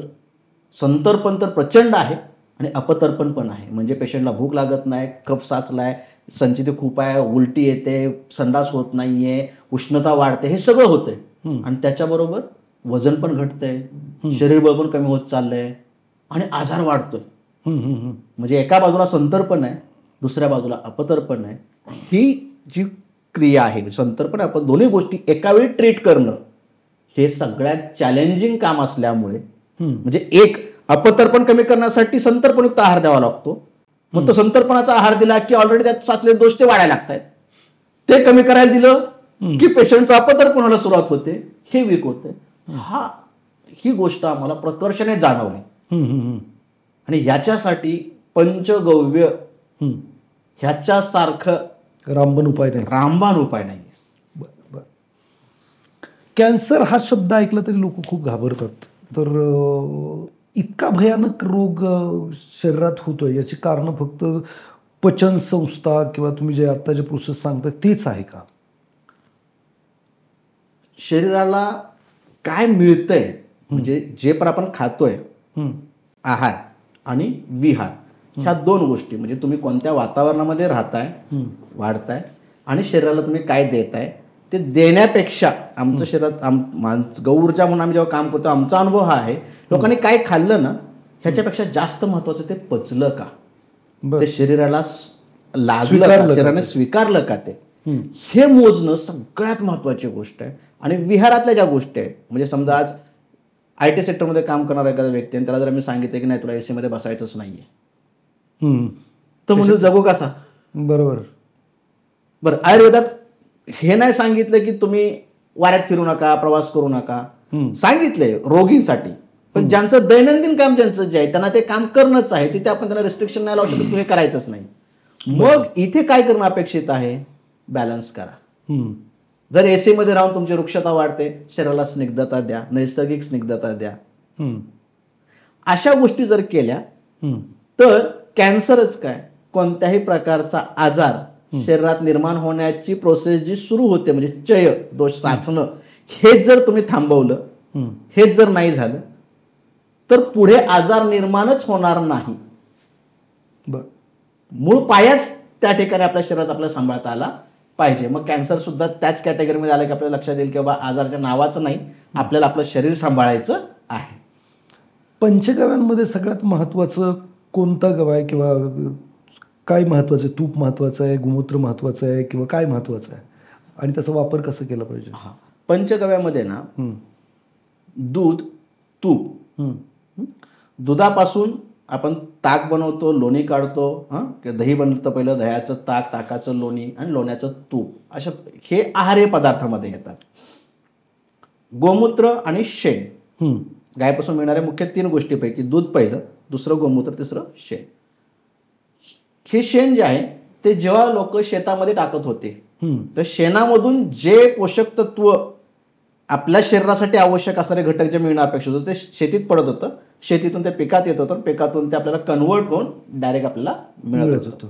गोमूत्राचा बऱ्यापैकी वापर आपण घरातल्या विधीमध्ये वगैरे आपण करत होतो, फवारणी असेल, इकडे तिकडे असेल, आणि काही प्रमाणात गोमूत्र सुद्धा वापरलं जात होतं. ह्या प्रत्येक गोष्टीचे ना गुण आहेत. म्हणजे आज पंचगव्य चिकित्सा म्हटलं की लोकांचा कसा शिक्का पडला की पंचगव्य म्हणजे गोमूत्राचे डॉक्टर, असा एक शिक्का पडलाय. का? कारण सरसकट सर्वांना गोमूत्राच्या अर्काच्या बॉटल वगैरे दिल्या जातात. मग इथे गोमूत्राचे गुण जर आपण लक्षात घेतले आणि त्याची पोटॅन्सी म्हणजे त्याची ताकद किती आहे, किती प्रमाणात ते कोणत्या व्यक्तीला दिलं गेलं पाहिजे, तर त्याच्यासारखं औषध नाहीये. गोमूत्र करतं काय? सगळ्यात महत्वाचं, गोमूत्र म्हणजे आम्ही त्याला कमांडो म्हणतो. म्हणजे जिथे जिथे शरीरामध्ये अडथळे तयार झालेत ना, म्हणजे तुमच्याकडे खूप मोठं रॉकेट आहे, ते रॉकेट तुम्हाला पुण्यावरून मुंबईला घेऊन जायचंय, रॉकेटची क्षमता खूप चांगली आहे, पण रॉकेट इथून मुंबईला न्यायचं कसं, ते न्यायचं काम कोण करणार? ते जे व्हेकल आहे ना, ते व्हेकल गोमूत्र आहे. बरं. मग त्या गोमूत्राबरोबर तुमच्या शरीरामध्ये कोणत्या ठिकाणी कोणती औषधं पोचणं आवश्यक आहे, कोणत्या ऑर्गनमध्ये, उदाहरणार्थ लिव्हरमध्ये एखादं औषध पोचवायचं आहे, तर गोमूत्राचा त्या ठिकाणी तुम्ही तेवढ्या पोटॅन्सीमध्ये घ्यायचं आहे की जेवढं त्याच्या शरीराच्या पित्ताचं आणि उष्णतेचं तुम्ही अनालिसिस करायचं आहे. आणि दिलेलं गोमूत्र हे त्या कम्पॅरेटिव्हली या तुलनेत असायला हवं की ते शरीराची उष्णता वाढवणार नाही आणि लिव्हर पर्यंत जाताना लिव्हरवरती काम करणारे काही विशिष्ट औषधी ऑर्गननुसार ग्रंथकारांनी सांगून ठेवलेत. आणि त्या औषधीचं कॉम्बिनेशन जर तुम्ही गोमूत्राबरोबर केलं तर गोमूत्र त्याला तिथेपर्यंत पेनिट्रेट करायचं काम करतं, घेऊन जायचं काम करतं, पोचवायचं काम करतं. म्हणजे क्वांटिटी पण तुम्हाला औषधाची कमी लागते, गोमूत्र ठिकाणी पोचवायचं काम करतं. म्हणजे गोमूत्राला कॅरियर पोचवणं हे हा एक भाग सांगतो, गोष्टी खूप मोठ्या आहेत त्याच्या. दूध जे आहे हे अजन्म सात्म्य म्हटलंय, म्हणजे जन्मल्यापासून मरेपर्यंत दूध हा आहार्य पदार्थ आहे. सगळ्यात पहिला आहार दूध आहे आपला. आणि तुपाची तर गोष्टच एवढी भन्नाट आहे, म्हणजे तुपाबद्दल म्हणजे प्रत्येकाच्या प्रॉपर्टीज मी सांगतोय. त्यात तुपाची एक प्रॉपर्टी अशी आहे जे स्वतःचे गुण सोडत नाही आणि त्याच्याबरोबर त्याच्या विरुद्ध गुणाच्या गोष्टी जरी मिसळल्या तरी त्यांचे आहे असे गुण कॅरी करतं, त्याच्यामध्ये बदल करत नाही.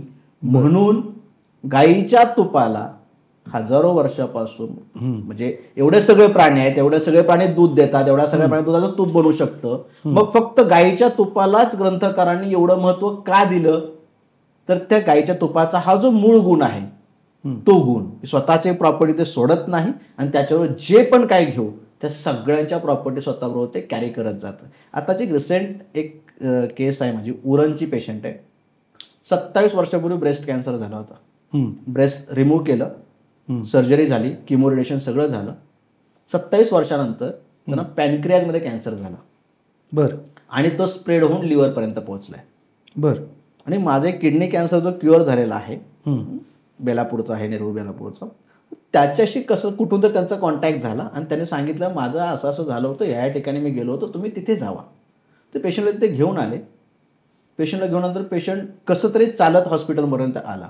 बघितलं तर त्या पेशंटला आम्ही सांगितलं की तुम्हाला जेवढ्या लवकर म्हणजे आज रात्री जरी निघाला तरी चालेल, पेशंटला वडूजला घेऊन यायला लागेल तर मी ट्रीटमेंट करू शकेन. 15 दिवसांतर पुन्हा म्हणालात तर मी या पेशंटला ट्रीटमेंट करू शकणार नाही, कारण अग्नीचं लक्षात येत होतं, आपल्याला बल लक्षात येत होतं. ते म्हणाले नाही, आम्ही आत्ता लगेच यायचे की आम्हाला निर्णय घ्यायला वेळ लागेल, आम्हाला एखादं औषध तरी द्या काहीतरी. म्हणून मी एक 200 ml गायच्या तुपात बनवलेलं घृत होतं ते दिलं. तर तेव्हा त्याला त्रास होता, ॲसिडिटी होती, बीपीचा त्रास होता, आणि पेशंटला भूक लागत नव्हती. आणि अशा केसमध्ये बऱ्याच वेळा काय होतं, एखाद्या पेशंट पॉझिटिव्ह असतो, रिलेटिव्ह निगेटिव्ह असतात. काही वेळेस रिलेटिव्ह पॉझिटिव्ह रिलेटिव्ह जे पॉझिटिव्ह आहेत, पेशंट निगेटिव्ह असतो. इथे काय होतं, रिलेटिव्ह सगळे पॉझिटिव्ह होते, पेशंट निगेटिव्ह होता. बरं. मग आम्ही ते घृत दिलं. घरी गेल्यानंतर त्या पेशंटने घृत खायला सुरुवात केली. सर 15 दिवसामध्ये बीपीच्या गोळ्या, शुगरच्या गोळ्या बंद झाल्या. भूक लागायला लागली. आम्ही बंद करत नाही, त्यांना सांगतो तुम्ही रिपोर्ट काढायचे, मॉनिटर करायचं. मॉनिटर केलं, नॉर्मल रेंजला आलंय, गोळ्या अर्धी कमी करा. कमी करत करत बंद केल्या. पेशंट चालायला लागला. पेशंटचा कॉन्फिडन्स वाढला. पेशंट तिथून वडूजला यायचं म्हणून फोन आला. म्हटलं नका आणू, 350 किलोमीटरचा प्रवास करणार आहे, पेशंटला पेलायला पाहिजे. नाही, पेशंट यायला तयार आहे. आलं तर पेशंट गाडीमध्ये झोपून आणलं होतं. आमचे सगळं प्रोटोकॉल बसते वगैरे सगळं सुरू झालं. 4 दिवसात सर पेशंट चालायला लागली. आमच्या मॅडमला पेशंट म्हणते, मिसेसला, मॅडम मोबाईल आहे का तुमच्याकडे? आहे ना. अहो माझं शूटिंग करा ना, बघा ना मी कसली भारी चालते. एक घृत. घृत काय असतं? घृत म्हणजे गाईचं तूप. तुपामध्ये आम्ही कस्टमायझेशन म्हणजे त्या व्यक्तीच्या ह्या सगळ्या पॅरामीटरनुसार कोणकोणत्या औषधी वनस्पती किती पोटेन्सीमध्ये त्यांना देणं गरजेचं आहे, त्याच्यानुसार त्यांच्या प्रॉपर्टीज, त्या मेडिसिनच्या प्रॉपर्टीज त्या गायच्या तुपामध्ये एन्हान्स केल्या जातात. घृतसिद्धी प्रक्रिया त्याला म्हटलं जातं. दिसायला ते छोटीशी बॉटल किंवा एक चमचा दिसतं, पण तुमच्या शरीरासाठी ज्या ज्या गोष्टींची गरज आहे, मग ते संतर्पण होणारे असू द्या की अपतर्पण होणारे असू द्या, मागाशी मी सांगितलं, हे सगळं जे आपण एकत्र करतो तेव्हा घृत म्हणजे त्याची स्निग्धता जी आहे ती तुमच्या शरीरामध्ये दोष वाढूही देणार नाही. म्हणजे घृत ही अशी गोष्ट आहे, शीतवीर्याचं आहे, हे थंड आहे प्रकृतीला, तरी पण अग्नी वाढवतं. बर. म्हणजे अग्नी वाढण्यासाठी उष्ण गुण पाहिजे. तुपात शीतता आहे तरी पण ते अग्नी वाढवतं. म्हणजे यज्ञामध्ये, होमामध्ये आपण तूप टाकतो, पेटतं. बरोबर.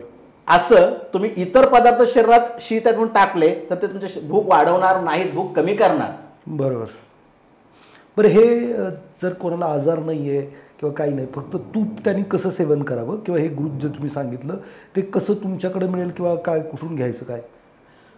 गाईचं तूप अनेक ठिकाणी उपलब्ध आहे. आता सुदैवाने एक 10 वर्षामध्ये देशी गायीवरती जे काम झाले, प्रचंड प्रमाणात तूप उपलब्ध आहे. जे निरोगी व्यक्ती आहेत ज्यांना असं वाटतंय की माझ्या शरीरामध्ये मला रोग होऊ नये म्हणून तूप घ्यायचं असेल, तर आयुर्वेदामध्ये औषधी सेवन काल सांगितलं, कोणत्या वेळी कोणतं औषध घ्यायचं आणि ते शरीरावरती कुठे काय परिणाम करतं. त्यापैकी आता जे निरोगी आहेत, म्हणजे ज्यांना असं वाटतं की आम्ही आजारी नाही आहोत आणि आम्हाला भविष्यात आजार होऊ नये म्हणून आम्हाला औषधं घ्यायचे आहेत, त्याला रसायन काळ सांगितलं. रसायन म्हणजे शरीराचं पोषण करणं, शरीराचा सजरा व्याधी विनाशयंती, म्हणजे जरा म्हणजे वृद्धापकाळ नाही यायला पाहिजे. अशा लोकांनी सकाळी उठल्यानंतर सगळ्यात पहिली जेव्हा भूक असते, उठल्या उठल्या चहा नाश्ता काही न करता तुम्ही गरम पाण्यामध्ये 1 चमचा ते 2 चमचा तुमच्या भुकेनुसार, पाचन क्षमतेनुसार तुम्ही घ्यायचं आहे. हे तूप घ्यायचं गरम पाण्यामध्ये टाकून. पाचन क्षमता कशी ठरवायची? सकाळचं उठल्या उठल्या तुम्ही घृत घेतलं आणि समजा 3 तासानंतर तुमची जेवायची वेळ असेल तर 3 तासापर्यंत भूक लागली पाहिजे, म्हणजे तोपर्यंत जे घेतलेलं तूप आहे तुमचं पचलेलं आहे. जर 3 तासामध्ये समजा तुम्हाला भूक लागली नाही तर दुसऱ्या दिवशी त्याचं प्रमाण थोडंसं कमी करायचं आहे. हे आपलं आपण करायचं आहे, कारण रोजची भूक तुमची वेगळी असते. म्हणजे रोज आपण एकसारखा आहार, शरीराची डिमांड नसते. आपण वेळ झाली म्हणून आणि रोजचं मी एवढं खातो म्हणून खातोय. बरोबर. मला एक सांगा, हे प्राण्यांचं मांस असेल किंवा दूध असेल, तूप असेल, आता एक कम्युनिटीज तयार झाली आहे जे म्हणते की असं नाही केलं पाहिजे, खाल्लं नाही पाहिजे किंवा त्याच्यामुळं विपरीत परिणाम शरीरावरती होतो, तर हे काय भानगड आहे?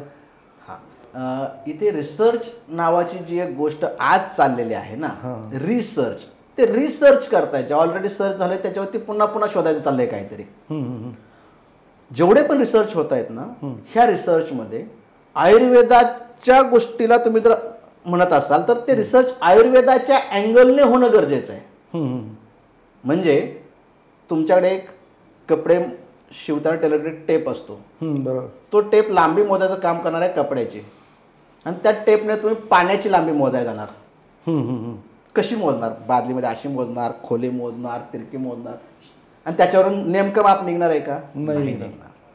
मग ठराविक लोकांचा समूह घेतला, त्याच्यावरती तुम्ही अमुक एक गोष्ट केली, 60% लोकांमध्ये तुम्हाला जे ठरवलंय तुम्ही एवढं मला बघायचं आहे तेवढं त्याच्यामध्ये परिणाम दिसला की तुमचा रिसर्च व्हॅलिड झाला. पण हजारो वर्षापूर्वी आयुर्वेदाच्या ग्रंथांमध्ये जे लिहून ठेवलेलं आहे त्यातला कानामात्रा सुद्धा आज बदलत नाही. तो सगळ्यात मोठा रिसर्च आहे असं आम्हाला चिकित्सकांना वाटतं. ग्रेट. मग प्राणीज पदार्थ जे आहेत म्हणजे प्राण्यांपासून मिळणारे दूध असेल, तूप असेल, हे खायचंच नाही असं जर आपण म्हणत असू तर हजारो वर्षापासून आमचे पूर्वज ह्या दूध दुभत्यावरतीच जगले. बरोबर. ते 100 वर्ष कसे जगले? मग आज असं काय होतंय, कारण खाण्यामध्ये जे दूध दुभतं तुमच्या येते ते शुद्ध नाहीये. सगळ्यात पहिली गोष्ट देशी गाईचं नाहीये. आणि त्याच्यामुळे जे त्याची खाण्याची शरीराची एक विशिष्ट स्थिती आहे. म्हणजे दूध समजा म्हटलं की लोकांना असतं की दूध आहार्य पदार्थ रोज घेतला पाहिजे, कितीही पिलं तर त्याचे काय दुष्परिणाम नसतात, असं नाही. हे समजायला पाहिजे आपल्याला. जसं दह्याचं भांडं असेल, म्हणजे अगोदर त्यात दही ठेवलेलं होतं, ते काढून घेतले पण भांडं अस्वच्छ आहे, म्हणजे आतमध्ये दही वगैरे आहे, आणि त्यात जर दूध ओतलं तर काय होईल? दही होईल. दूध फाटून जाईल लगेच. हो. दही लागणार आहे, त्याचं दूध राहणार आहे का? नाही. तसं तुमचं जठर जे आहे ना, ह्याच्यामध्ये आम्लता जर अगोदरची असेल आणि त्यात तुम्ही वरून दूध पित असाल तर दुधाचं पूर्ण पचन झाल्याचे परिणाम तुम्हाला मिळणार नाहीत. म्हणून इथं आयुर्वेदाच्या अनुषंगाने मी काय म्हणतोय, तुमच्या अग्नीनुसार तुम्हाला शुद्ध दूध घेताय का तुम्ही? आणि दूध घेण्याची वेळ काय सांगितली आपल्याला? पहाटे, रसायन काळी. सकाळी उठल्या उठल्या पहिलं दूध घ्यायचंय आणि ते दूध जेव्हा पूर्ण पचेल म्हणजे पुढची भूक लागेल तेव्हा तुम्ही पुढचा आहार घ्या. बरोबर. हे सामान्य सूत्र आहे. हे आम्ही आज पाळतोय का? नाही पाळत. अशी जर सूत्र पाळली तर दुधासारखं म्हणजे परिपूर्ण पोषण शाकाहारी माणसांसाठी दुसरं काय असू शकत नाही. फंटास्टिक. तुमचा जो उद्देश आहे कर्करोगमुक्त भारत, त्याच्याबद्दल काय सांगाल? सर, आम्ही जे आज पंचगव्यमध्ये गौ ऊर्जा हेल्थ सर्व्हिसेस प्रायव्हेट लिमिटेडच्या अंतर्गत आयुर्वेदिक डॉक्टर्स, पंचगव्य चिकित्सक आणि निसर्गोपचार समूहाने आम्ही जे काम करतोय, इथे आमच्या एक गोष्ट लक्षात आली की कॅन्सर झाल्यानंतर जर आपण अशा पद्धतीने ट्रीटमेंट केल्यानंतर जर त्या कॅन्सर पेशंटमध्ये सकारात्मक बदल आपल्याला दिसून येत आहेत, मग शेवटच्या टप्प्यावरचे पेशंट येतात, अशी वेळच येऊ नये म्हणून आपल्याला काय करता येऊ शकेल? ओके. आणि मग इथे आम्ही विचार करताना आमच्या हे लक्षात आलं की घृत हे परम रसायन जर सांगितले आणि हे परम रसायन जर लोकांनी ब्रह्ममुहूर्ताला किंवा सकाळच्या रसायनकालीन किमान पहिल्या अग्नीच्या वेळी, सूर्योदयाच्या वेळी का होईना, जर रेग्युलर लोकांच्या आहारामध्ये जर हे जायला सुरुवात झाली, त्यांच्या प्रकृतीनुसार जर ते कॉम्बिनेशन जर झालं, असे जर 1,00,000 लोकांपर्यंत 10 वर्षात आम्हाला पोहोचायचं आहे की ज्यांना कॅन्सर फ्री लाईफ जगण्यासाठी आयुर्वेदावरती विश्वास आहे, आयुर्वेदाचे बेसिक प्रिन्सिपल्स त्यांना मान्य आहेत, आपल्या शरीराचं ऑब्झर्वेशन त्या आयुर्वेदाच्या प्रिन्सिपलप्रमाणे करतायत. मग मलपरीक्षण असेल, अग्निपरीक्षण असेल, हे साध्या साध्या गोष्टी त्यांना शिकवायच्या आहेत आम्हाला. आणि त्यांना त्यांचं शरीर सांभाळायचं शिकलेत. घृत जर रेग्युलर त्यांच्या आहारामध्ये आली, घृत का रोजच्या रोज होणारी झीज शरीराची जी आहे ना, ती जर भरून निघायला लागली तर तुमचं वृद्धापकाळ पण तुमच्या जवळ येणार नाही. बरं. एवढं ग्रंथकारांनी सांगितलंय, ते थोतांड नाहीये. रसायन चिकित्सा नावाचे अध्याय आहेत. तुमचा कसं प्लॅन आहे, पण कशा पद्धतीने तुम्ही पोहोचणार आहात किंवा काही असं केलंय का काही वर्कआउट? त्याच्यावरती वर्कआउट चालू आहे आता सध्या. त्याच्यावरतीच आमचं काम चालू आहे की कॅन्सर पेशंटला ट्रीटमेंट करणं हा एक भाग आहेच, पण त्याच्याबरोबर मग आमचे जे आता पेशंट असतील, जे काही नातेवाईक आहेत, आमच्या कुटुंबातली लोक आहेत, म्हणजे आज माझ्या आईबद्दल थोडंसं मी या ठिकाणी तुम्हाला सांगेन. आईचं वय आज 68 वर्ष आहे. कोविडच्या अगोदर 2020च्या अगोदर माझ्या भावाने आईचे पूर्ण बॉडी स्कॅनिंग करून घ्यायचं ठरवलं. म्हटलं एकदा बघून घेऊया ना. आईला तिकडे घेऊन जाण्याच्या 2 दिवस अगोदर लहान भाव आहे माझा, त्याला मी सांगितलं आईला हार्टमध्ये प्रॉब्लेम आहे, हार्टमध्ये ब्लॉकेज आहेत आईच्या. तो म्हणा तुला कसं कळालं? म्हटलं मला वाटतंय. म्हटलं मला कुठे कळतं काय, मला वाटतंय. 2 दिवस थांब म्हटलं, कळेलच की. म्हणजे घरातले लोक सुद्धा आपली एक परीक्षा बघतात. हा आपला कॉन्फिडन्स लेवल वाढवायचं काम ह्या लोकांनी केलं. खरं तर गेलो आम्ही पुण्यालाच, सह्याद्रीमध्ये बॉडी स्कॅनिंग पूर्ण झालं. 78% 3 ब्लॉकेज निघाले हार्टमध्ये आईच्या. बरं. 2020 सालची गोष्ट आहे. आज 2025 आहे. आजपर्यंत माझ्या आईने त्या ब्लॉकेजसाठी एकही गोळी खाल्ली नाही, पुन्हा टेस्ट नाही. आणि त्यावेळेस तिला जे त्रास होत होते ते त्रासही नाहीत. आणि आई काय करते, अर्धा किलो घृत आईसाठी एका वेळी बनतं. ते घृत संपायच्या अगोदर आई सांगते. मला आबा म्हणतात घरामध्ये, आबा माझं घृत संपायला 4 दिवस बाकी आहेत. मग मी आयला विचारतो, तुला आता काय काय त्रास होतोय? पण पहिलं हे होत होतं, आता हे काय नाही होत, पण आता थोडीशी म्हणजे झोप लागत नाही. बरोबर, बाकीचं सगळं ठीक आहे, झोप लागत. मग पुढच्या घृतामध्ये आम्ही त्यानुसार निद्राजनन काही औषधी असतात आयुर्वेदामध्ये, त्या थोड्याशा वाढवायच्या. एवढं करतोय आम्ही. आईला हार्टचा प्रॉब्लेम तर नाहीच. मागे 6 महिन्यापूर्वी एकदा आहार विहार खूप गडबडला होता आईचा. ब्लड टेस्ट केली, शुगर 349 आली. 1 महिना आईला सांगितलं त्या पद्धतीने आईने फक्त डाएट फॉलो केला, एकही मेडिसिन आईला दिलं नाही. हे घृत रेग्युलर चालू होतं. 1 महिन्यानंतर टेस्ट केली, पोस्ट लंच फास्टिंग दोन्ही शुगरचे रिपोर्ट नॉर्मल आले. अरे वा. शरीर शुगर सारखा आजार तर आम्ही तर म्हणतो, शुगर बीपी तर आमच्याकडे जर बाकी ट्रीटमेंट कॅन्सर पेशंट घेत असतील ना, सहज बरे होऊन जातात, रिपोर्ट नॉर्मल येतात त्यांचे. बरं. लोकांना वाटतं हे काहीतरी असं फेक बोलतात किंवा ओव्हर कॉन्फिडन्स सांगतात, जे अशक्यसारख्या गोष्टी अशा सहज सांगतात. अरे बाबांनो, 80% शुगरचे आजार जे आहेत ना, हे आयुर्वेदातली रसदुष्टी आहे, म्हणजे अपचनाचा आजार आहे. बरं. आणि तुमचं पाचन सुधारलं की ब्लड शुगर नॉर्मल यायला सुरुवात होते, फक्त पाचन सुधारण्याने. बरोबर. पाचन सुधारण्यासाठी काही ट्रीटमेंट किंवा काही ऍक्टिव्हिटी तुम्ही? मेडिसिनची गरज खूप नंतर पडते. पहिलं तुमचा आहार तुम्हाला कळायला पाहिजे.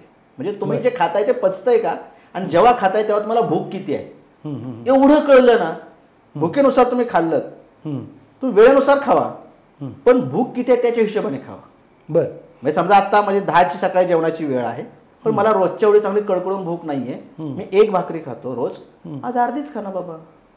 ओके. आहार थोडं कमी करा ना, काही प्रॉब्लेम नाही. एवढं जरी समजलं, म्हणजे काय खायचं काय नाही खायचं हेच खायचं ते मोजून खायचं म्हणलं की लोक थोडे दिवस खातात, नंतर ते डोक्याला जड होऊन जातं, अरे काय जगतोय काय साठी. नैसर्गिक आहार तुमचा जो आहे, पिढ्याने पिढ्याचा जो चालत आलेला आहार आहे, हा तुम्हाला सात्म्य सवयीचं झालेलं आहे. त्याला एकदम तुम्ही डिस्ट्रॅक्ट करायला गेलं की काही दिवस ठीक होतं, नंतर नंतर ते मेंटेन नाही होत. मग एवढं जरी अग्नी समजला, भूक किती आहे पचतंय का, आयुर्वेदात ह्याची पण मोजमापं दिलीत. अग्नी कसा मोजायचा. शेवटचा प्रश्न, आता बरंच आपलं तासपेक्षा जास्त वेळ झालेला आहे, तर काय संदेश द्याल एक निरोगी आरोग्य जगण्यासाठी आमच्या ऑडियन्सला? सगळ्यात महत्त्वाचं आहे, आयुर्वेदाच्या पद्धतीने समजून घ्यायचा प्रयत्न करा, नॉलेज घ्या. गुण जे मी सांगितले की ते काय असतं, बाबा उष्णता वाढते, काय वाढते, आणि हे वाढत असेल तर त्याला बॅलन्स करण्यासाठी मी आहारामधले पदार्थ जे घेतोय तो कॅल्क्युलेशनने, प्रोटीन कार्बोहायड्रेट ह्या मापाने तुम्ही जर बघायला गेला तर ते नाही होणार. तुम्ही आयुर्वेदाचे गुण शोधा, सहज आहे. ChatGPTकडे तुम्ही गेला तर पदार्थाचं नाव टाकलं की ते सांगते, लगेच सांगते. पपई, सार्थ वाघबटच्या दृष्टीने पपईचे गुण सांगा, लगेच सांगते. मला असा असा त्रास होतोय, मला जळजळ वाटते, त्याला विचारा, ते सांगते. जळजळ वाटते, उष्ण आहार कमी करा. मग शीत आहार म्हणजे काय त्याला विचारा, सांगेल. म्हणजे हे मी एक डॉक्टर म्हणून नाही सांगत आहे, कारण ही एक ट्रीटमेंट नाही सांगत आहे मी. सर्वसामान्य व्यक्तीला ज्याला छोटे मोठे त्रास आपल्याला काय होतं त्याचं नॉलेज घ्यायचं आहे ना, तर तुमच्या मोबाईलमध्ये आहे.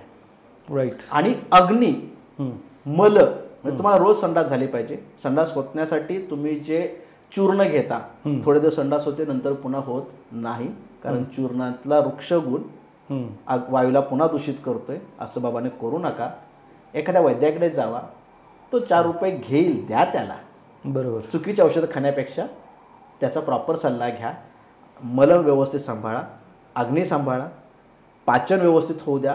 एवढं जर झालं तर तुमचे 50% पेक्षा जास्त शरीराचे प्रॉब्लेम कमी झालेले तुम्ही स्वतः अनुभवाल.